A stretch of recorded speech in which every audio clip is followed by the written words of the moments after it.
Hello from Shraddha from Love Bites. Today I present to you miso butter cookies.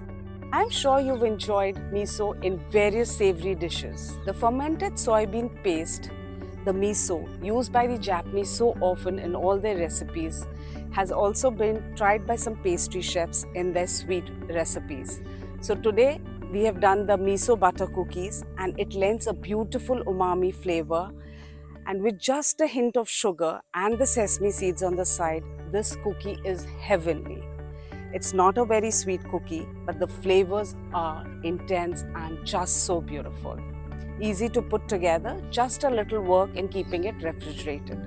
All the recipes are given in the description box below. Have a look. Do subscribe, do like, and ask your loved ones to subscribe too.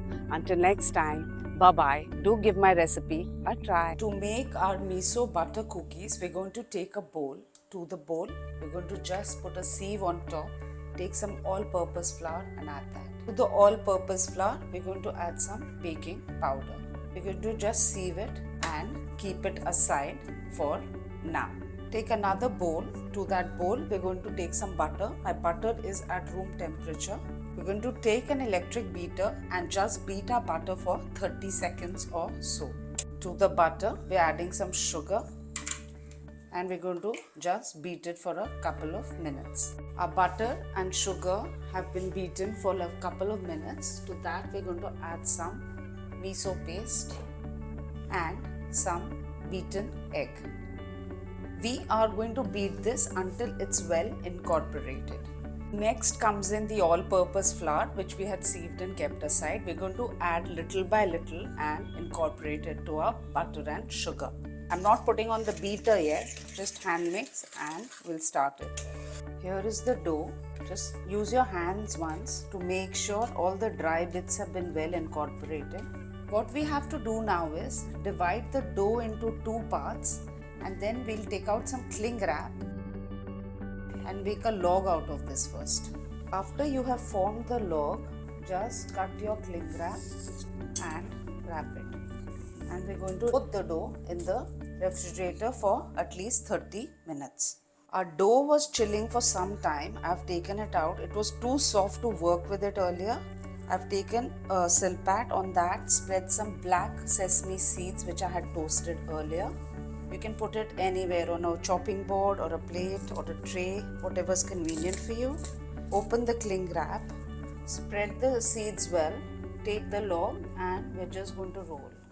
And we will cling wrap it and refrigerate it for 10 minutes or so. For the second log, we're going to take white sesame seeds which I have again toasted, spread it well, open the cookie log from the cling wrap and just rolling. Here it's well coated. We're going to cling wrap it and refrigerate it for some time before cutting them into slices and baking it. Our cookie dough has cooled enough and my oven is preheated to 180 degrees centigrade. Open your cling wrap and get the cookie dough out and we're going to just cut it.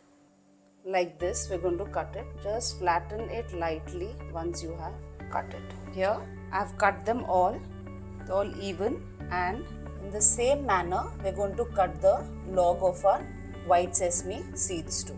Place all the cookies on a baking sheet and now we're going to put it in the oven to bake at 180 degrees centigrade. We're going to keep it in the oven for 20 to 22 minutes or however long it takes to bake them. Our cookies are looking done. It's taken around 20 to 22 minutes in my oven. All the edges have turned golden. That means they are done. Let's take it out for now. Keep it on a cooling rack and we'll wait for 5 minutes before taking it off the baking sheet. Now I'm going to just transfer them all to the wire rack to cool completely and then I'm going to store these in the airtight container. Don't they look gorgeous? They're really nice and it's very healthy because it has miso and sesame seeds. A perfect recipe for women. So do give it a try. It's loved by children and adults alike. Thank you.